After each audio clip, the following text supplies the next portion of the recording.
ಧನುರಾಶಿಯವರೇ, ಈ 15 ದಿನಗಳಲ್ಲಿ ನಿಮ್ಮ ಹೃದಯದ ಮೇಲೆ ವಿಚಿತ್ರವಾದ ಹೊರೆ ಇರಲಿದೆ. ಮನೆಯ ಜವಾಬ್ದಾರಿಗಳು, ತಾಯಿಯ ಆರೋಗ್ಯದ ಚಿಂತೆ ಅಥವಾ ಮನೆಗೆ ಸಂಬಂಧಿಸಿದ ಯಾವುದಾದರೂ ಗೊಂದಲ ನಿಮ್ಮನ್ನು ಒಳಗಿನಿಂದ ಭಾರವಾಗಿಸುವಂಥದ್ದು ಏನಾದರೂ ಇರುತ್ತದೆ. ರಾತ್ರಿ ಸರಿಯಾಗಿ ನಿದ್ದೆ ಬರುವುದಿಲ್ಲ. ಮನಸ್ಸು ಪದೇ ಪದೇ ಮನೆಯತ್ತ ಸೆಳೆಯಲ್ಪಡುತ್ತದೆ. ಇದು ನಿಮ್ಮ ಮನೆಯ ಭಾವದಲ್ಲಿ ಸ್ಥಾನದಲ್ಲಿ ಕುಳಿತಿರುವ ಶನಿಯ ಪ್ರಭಾವವಾಗಿದೆ.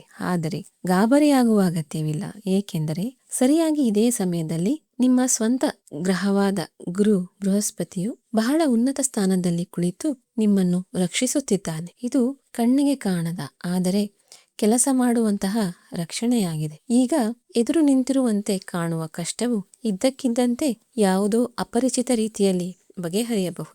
ಹಾಗಾಗಿ ಒಂದು ಕಡೆ ಹೃದಯದ ಮೇಲೆ ಹೊರೆ, ಮತ್ತೊಂದೆಡೆ ಮೇಲಿನಿಂದ ಒಂದು ಅದೃಶ್ಯ ಗುರಾಣಿ.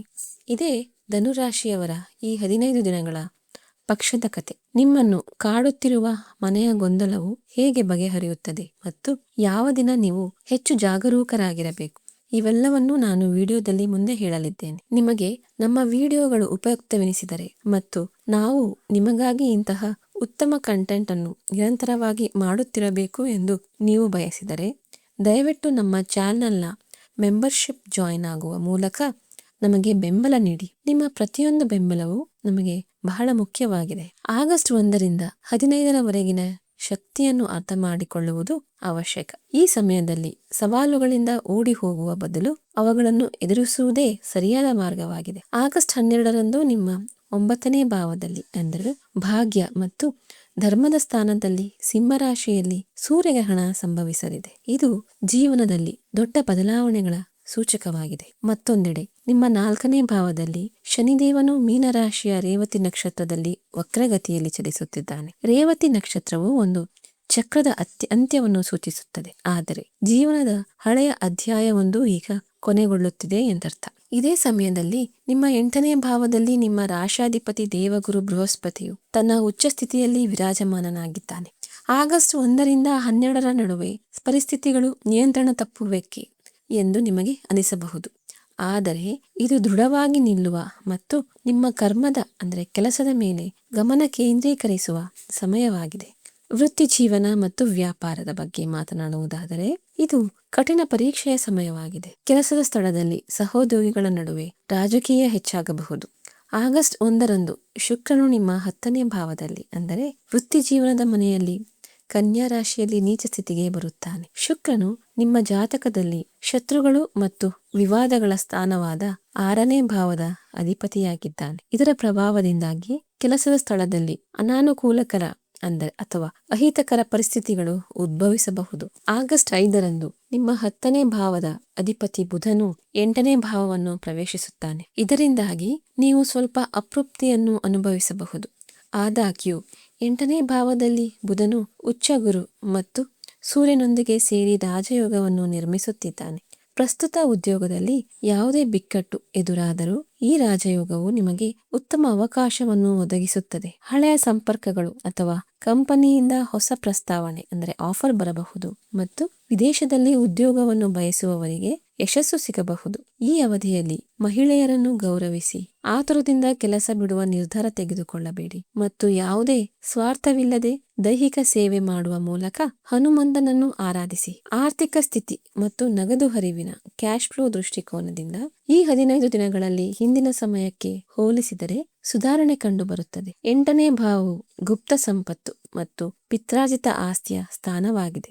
ಅಲ್ಲಿ ಕುಳಿತಿರುವ ಉಚ್ಚಗುರು ತನ್ನ 7ನೇ ದೃಷ್ಟಿಯನ್ನು ನಿಮ್ಮ 2ನೇ ಭಾವ ಅಂದರೆ ಧನಸ್ಥಾನದ ಮೇಲೆ ಬೀರುತ್ತಿದ್ದಾನೆ. ಇದರ ಪರಿಣಾಮವಾಗಿ ಇದ್ದಕ್ಕಿದ್ದಂತೆ ಸಿಕ್ಕಿ ಹಾಕಿಕೊಂಡಿದ್ದ ಹಣ, ವಿಮೆ ಕ್ಲೈಮ್ ಅಂದರೆ ಇನ್ಶೂರೆನ್ಸ್ ಕ್ಲೇಮ್ ಅಥವಾ ಪಿತ್ರಾರ್ಜಿತ ಆಸ್ತಿಯಿಂದ ಲಾಭವಾಗುವ ಸಾಧ್ಯತೆಗಳಿವೆ. ಆಗಸ್ಟ್ 2ರಂದು ಮಂಗಳನು ನಿಮ್ಮ 7ನೇ ಭಾವಕ್ಕೆ ಹೋಗಿ ತನ್ನ ಶಕ್ತಿಯಿಂದ ಹಳೆಯ ಸಾಲಗಳನ್ನು ತೀರಿಸುವ ಮಾರ್ಗವನ್ನು ಸಮತೋಲನಗೊಳಿಸುತ್ತಾನೆ ಅಂದರೆ ಸುಗಮಗೊಳಿಸುತ್ತಾನೆ. ಆಗಸ್ಟ್ 9ರ ಸುಮಾರಿಗೆ ಗುರು ಉದಯಿಸಿದಾಗ ಈ ಸಾಧ್ಯತೆಗಳು ಬಲಗೊಳ್ಳುತ್ತವೆ. ನೀಚ ಶುಕ್ರನು 10ನೇ ಭಾವದಲ್ಲಿ ಇರುವುದರಿಂದ ಆಡಂಬರಕ್ಕಾಗಿ ಮಾಡುವ ವ್ಯರ್ಥ ಖರ್ಚುಗಳನ್ನು ತಪ್ಪಿಸಿ ಮತ್ತು ಪರಿಶೀಲಿಸದೆ ಹೂಡಿಕೆ ಮಾಡುವಾಗ ಎಚ್ಚರಿಕೆ ವಹಿಸಿ. ಸಂಪತ್ತಿನ ವೃದ್ಧಿಗಾಗಿ ಭಗವಾನ್ ವಿಷ್ಣು ಮತ್ತು ಲಕ್ಷ್ಮೀದೇವಿಯ ನಿಯಮಿತ ಆರಾಧನೆಯು ಲಾಭದಾಯಕವಾಗಿರುತ್ತದೆ. ಪ್ರೇಮ ಸಂಬಂಧಗಳು ಮತ್ತು ವೈವಾಹಿಕ ಜೀವನವು ಈ ಸಮಯದಲ್ಲಿ ಸೂಕ್ಷ್ಮ ಹಂತದ ಮೂಲಕ ಹಾದು ಹೋಗುತ್ತದೆ. ಅವಿವಾಹಿತರು ಅಥವಾ ಯಾವುದೇ ಸಂಬಂಧದಲ್ಲಿರುವವರಿಗೆ ಈ ಸಮಯ ಅನುಕೂಲಕರವಾಗಿದೆ. ನಿಮ್ಮ 5ನೇ ಭಾವದ ಅಧಿಪತಿ ಮಂಗಳ ಮತ್ತು ಈ ಭಾವದ ಮೇಲೆ ಯಾವುದೇ ಪಾಪ ಗ್ರಹದ ದೃಷ್ಟಿ ಇಲ್ಲ. ಆಗಸ್ಟ್ 2ರ ನಂತರ ಮಂಗಳನ ಗೋಚಾರದಿಂದಾಗಿ ಹಳೆಯ ಸಂಬಂಧಗಳು ಹಿಂತಿರುಗಬಹುದು ಅಥವಾ ಇದ್ದಕ್ಕಿದ್ದಂತೆ ಹೊಸ ವಿವಾಹ ಪ್ರಸ್ತಾವನೆ ಬರಬಹುದು. ಮತ್ತೊಂದೆಡೆ ವಿವಾಹಿತರ ಜೀವನದಲ್ಲಿ ಒತ್ತಡ ಹೆಚ್ಚಾಗಬಹುದು. ಆಗಸ್ಟ್ 2ರಂದು ಮಂಗಳನ ಗೋಚಾರದ ಮೂಲಕ ನಿಮ್ಮ 7ನೇ ಭಾವಕ್ಕೆ ಬರುತ್ತಾನೆ. ಇದು ತಾತ್ಕಾಲಿಕ ಮಾಂಗಲಿಕ ದೋಷವನ್ನು ಸೃಷ್ಟಿಸುತ್ತದೆ. ಮಂಗಳನ ಅಗ್ನಿ ದೃಷ್ಟಿಯು ನಿಮ್ಮ ಲಗ್ನ ಮತ್ತು 2ನೇ ಭಾವದ ಮೇಲೆ ಇರುತ್ತದೆ. ಇದರಿಂದಾಗಿ ಸಂಗಾತಿಯ ನಡವಳಿಕೆಯಲ್ಲಿ ಅಕಾರಣ ಕೋಪ ಬರಬಹುದು ಮತ್ತು ಪ್ರತಿಕ್ರಿಯೆಯಾಗಿ ನಿಮ್ಮ ಮಾತು ಸಹ ಕಠಿಣವಾಗಬಹುದು. ಆಗಸ್ಟ್ 5ರಂದು 7ನೇ ಭಾವದ ಅಧಿಪತಿ ಬುಧ 8ನೇ ಭಾವಕ್ಕೆ ಹೋಗುವುದರಿಂದ ಸಂಗಾತಿಗೆ ಚರ್ಮ ಅಥವಾ ನರಗಳಿಗೆ ಸಂಬಂಧಿಸಿದ ಆರೋಗ್ಯದ ಸಮಸ್ಯೆಗಳು ಉಂಟಾಗಬಹುದು. ಈ ಸಮಯದಲ್ಲಿ ನಿಮ್ಮ ಮಾತಿನ ಮೇಲೆ ನಿಯಂತ್ರಣವಿರಲಿ ಮತ್ತು ವ್ಯರ್ಥ ವಿವಾದಗಳನ್ನು ತಪ್ಪಿಸಿ. ಈ ಅವಧಿಯಲ್ಲಿ ಮಂಗಳ ಬೀಜ ಮಂತ್ರವನ್ನು ಜಪಿಸುವುದು ನಿಮ್ಮ ಸಂಬಂಧಗಳನ್ನು ಸುರಕ್ಷಿತವಾಗಿರಿಸುತ್ತದೆ. ಕೌಟುಂಬಿಕ ಮತ್ತು ಸಾಮಾಜಿಕ ಜೀವನದಲ್ಲಿ ನೀವು ಸಕಾರಾತ್ಮಕ ಬದಲಾವಣೆಗಳನ್ನು ನೋಡುತ್ತೀರಿ.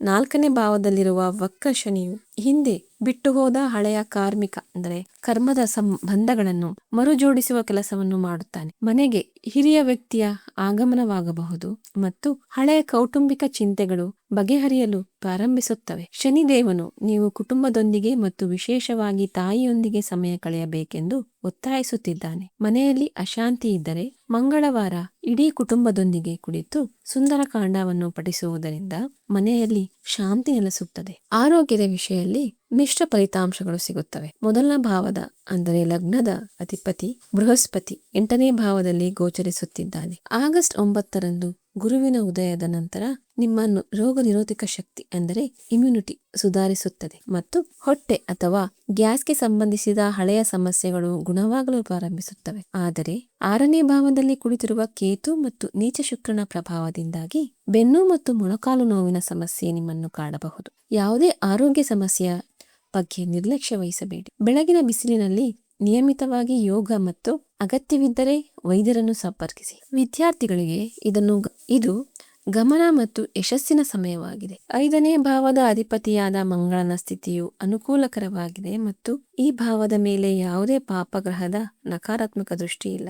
6ನೇ ಭಾವದಲ್ಲಿರುವ ಕೇತು ನಿಮ್ಮ ವಿದ್ಯೆಯಲ್ಲಿ ಪ್ರಾವೀಣ್ಯತೆಯನ್ನು ಸಾಧಿಸಲು ಸಹಾಯ ಮಾಡುತ್ತಾನೆ. ಆಗಸ್ಟ್ 3ರ ನಂತರ ಅಧ್ಯಯನದಲ್ಲಿ ಏಕಾಗ್ರತೆ ಹೆಚ್ಚಾಗುತ್ತದೆ ಮತ್ತು ಉನ್ನತ ಶಿಕ್ಷಣಕ್ಕಾಗಿ ವಿದೇಶಕ್ಕೆ ಹೋಗಲು ಬಯಸುವ ವಿದ್ಯಾರ್ಥಿಗಳಿಗೆ ಮಾರ್ಗಗಳು ತೆರೆದುಕೊಳ್ಳುತ್ತವೆ. 9ನೇ ಭಾವದಲ್ಲಿ ರಾಹು ಮತ್ತು ಕೇತುವಿನ ಭಾವದಿಂದ ಕಣ್ಣು ತಾಗುವ ಅಂದರೆ ದೃಷ್ಟಿಯಾಗುವ ಸಾಧ್ಯತೆ ಇರುತ್ತದೆ. ಆದ್ದರಿಂದ ನಿಮ್ಮ ಯೋಜನೆಗಳನ್ನು ಗೌಪ್ಯವಾಗಿಟ್ಟುಕೊಂಡು ಮೌನವಾಗಿ ಶ್ರಮಿಸುವುದು ನಿಮಗೆ ಉತ್ತಮವಾಗಿರುತ್ತದೆ. ಗೃಹಿಣಿಯರಿಗೆ ಈ ಸಮಯದಲ್ಲಿ ತಮ್ಮ ಪ್ರಯತ್ನಗಳಿಗೆ ಸರಿಯಾದ ಮೆಚ್ಚುಗೆ ಸಿಗುತ್ತಿಲ್ಲ ಎಂದು ಅನಿಸಬಹುದು. ಆಗಸ್ಟ್ 1ರಿಂದ ಶುಕ್ರನು ನೀಚ ಸ್ಥಿತಿಯಲ್ಲಿ ಇರುವುದರಿಂದ ಮನೆಯ ನಿರ್ವಹಣೆಯಲ್ಲಿ ಅಕಾರಣ ಒತ್ತಡ ಮತ್ತು ಮಹಿಳೆಯರ ನಡುವೆ ಸೈದ್ಧಾಂತಿಕ ಭಿನ್ನಾಭಿಪ್ರಾಯಗಳು ಉದ್ಭವಿಸಬಹುದು. ಈ ಪರಿಸ್ಥಿತಿಯು ಆಗಸ್ಟ್ 12ರವರೆಗೆ ಹೆಚ್ಚು ಅನುಭವಕ್ಕೆ ಬರುತ್ತದೆ. ಆದ್ದರಿಂದ ಇತರರಿಂದ ನಿರೀಕ್ಷಿಸುವ ಬದಲು ದಿನದ ಸ್ವಲ್ಪ ಸಮಯವನ್ನು ನಿಮಗಾಗಿ ಮತ್ತು ನಿಮ್ಮ ಹವ್ಯಾಸಗಳಿಗಾಗಿ ಮೀಸಲಿಡಿ. ಮನಸ್ಸಿನ ಶಾಂತಿಗಾಗಿ ಬಿಳಿ ವಸ್ತುಗಳನ್ನು ದಾನ ಮಾಡಿ. ನಿವೃತ್ತ ಜನರಿಗೆ 4ನೇ ಭಾವದಲ್ಲಿರುವ ವಕ್ರಿ ಶನಿಯು ಶಾಂತಿಯನ್ನು ತರುತ್ತಿದ್ದಾನೆ. ಉಳಿತಾಯದ ಮೇಲಿನ ಚಿಂತೆಗಳು ದೂರವಾಗುತ್ತವೆ. ಕುಟುಂಬದೊಂದಿಗೆ ಸಂಬಂಧಗಳು ಗಟ್ಟಿಯಾಗುತ್ತವೆ ಮತ್ತು ಮನಸ್ಸು ಸಂಪೂರ್ಣವಾಗಿ ಆಧ್ಯಾತ್ಮಿಕತೆ ಮತ್ತು ತೀರ್ಥಯಾತ್ರೆಗಳತ್ತ ಆಕರ್ಷಿತವಾಗುತ್ತದೆ. ಯುವಕರೊಂದಿಗೆ ನಿಮ್ಮ ಜೀವನದ ಅನುಭವಗಳನ್ನು ಹಂಚಿಕೊಳ್ಳಿ ಮತ್ತು ದೇವರ ದಾನದಲ್ಲಿ ಸಮಯ ಕಳೆಯಿರಿ. ಪ್ರಯಾಣದ ದೃಷ್ಟಿಕೋನದಿಂದ 3ನೇ ಭಾವದಲ್ಲಿ ಕುಳಿತಿರುವ ರಾಹು ವಿದೇಶಕ್ಕೆ ಹೋಗಲು ಅಥವಾ ವೀಸಾ ಪಡೆಯುವಲ್ಲಿ ಅದ್ಭುತ ಯಶಸ್ಸನ್ನು ತಂದುಕೊಡುತ್ತಾನೆ. ಆಗಸ್ಟ್ 5ರಿಂದ 15ರ ನಡುವೆ ಕೆಲಸದ ಸಲುವಾಗಿ ಅಲ್ಪಾವಧಿಯ ಅಂದರೆ ಸಣ್ಣ ಪ್ರಯಾಣ ಮಾಡುವ ಪ್ರಬಲ ಯೋಗಗಳಿವೆ.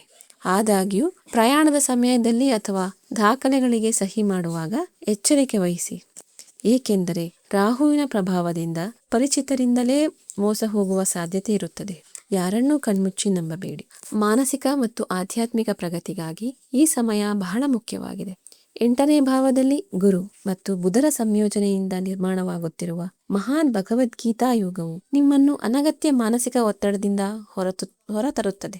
ಆಗಸ್ಟ್ 12ರ ಸೂರ್ಯಗ್ರಹಣವು ನಿಮ್ಮ ಒಳಗಿನ ಆಧ್ಯಾತ್ಮಿಕ ಪ್ರಜ್ಞೆಯನ್ನು ಬಡಿದೆಬ್ಬಿಸುತ್ತದೆ ಮತ್ತು ನೀವು ಕೆಲವು ಸಾತ್ವಿಕ ಜನರೊಂದಿಗೆ ಸಂಪರ್ಕವನ್ನು ಹೊಂದುತ್ತೀರಿ. ಗುಪ್ತದಾನ ಮತ್ತು ಮೌನದ ಶಕ್ತಿಯು ಈ ಸಮಯದಲ್ಲಿ ನಿಮಗೆ ತುಂಬಾ ಉಪಯುಕ್ತವೆಂದು ಸಾಬೀತಾಗುತ್ತದೆ. ಈ 15 ದಿನಗಳ ಕೆಲವು ಪ್ರಮುಖ ದಿನಾಂಕಗಳ ಬಗ್ಗೆ ವಿಶೇಷ ಗಮನ ಹರಿಸಿ. ಆಗಸ್ಟ್ 1 ಮತ್ತು 2ರಂದು ಕೆಲಸದ ಸ್ಥಳದಲ್ಲಿ ವಿವಾದಗಳನ್ನು ತಪ್ಪಿಸಿ ಮತ್ತು ಸಂಗಾತಿಯೊಂದಿಗೆ ಸಂಯಮದಿಂದ ವರ್ತಿಸಿ. ಆಗಸ್ಟ್ 5ರಂದು ವೃತ್ತಿಜೀವನದಲ್ಲಿ ಇದ್ದಕ್ಕಿದ್ದಂತೆ ಹತಾಶೆ ಉಂಟಾಗಬಹುದು. ಆದ್ದರಿಂದ ಈ ದಿನ ಯಾವುದೇ ದೊಡ್ಡ ನಿರ್ಧಾರಗಳನ್ನು ತೆಗೆದುಕೊಳ್ಳಬೇಡಿ.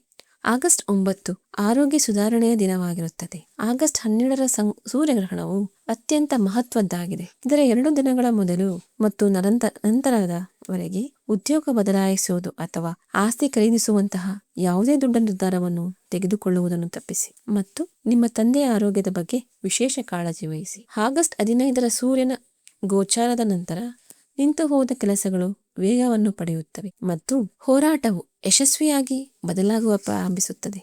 ಈ ಸಂಪೂರ್ಣ ಅವಧಿಯಲ್ಲಿ ಹಳದಿ ಮತ್ತು ಬಿಳಿ ಬಣ್ಣಗಳು ನಿಮಗೆ ಅದೃಷ್ಟ ತರಲಿವೆ. ಗುರುವಾರ ಮತ್ತು ಭಾನುವಾರದಂದು ಹಾಗೂ ಪೂರ್ವ ದಿಕ್ಕಿಗೆ ಮುಖ ಮಾಡಿ ಪ್ರಮುಖ ಕೆಲಸಗಳನ್ನು ಮಾಡುವುದು ಶುಭಕರವಾಗಿರುತ್ತದೆ.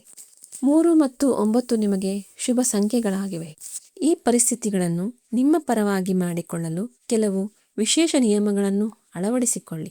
ಪ್ರತಿ ಗುರುವಾರ ದೇವಗುರು ಬೃಹಸ್ಪತಿ ಮತ್ತು ಭಗವಾನ್ ವಿಷ್ಣುವನ್ನು ಆರಾಧಿಸಿ. ಸೂರ್ಯದೇವನಿಗೆ ನಿಯಮಿತವಾಗಿ ತಾಮ್ರದ ಪಾತ್ರೆಯಲ್ಲಿ ನೀರು ಮತ್ತು ಕುಂಕುಮವನ್ನು ಬೆರೆಸಿ ಆರ್ಘ್ಯವನ್ನು ನೀಡಿ.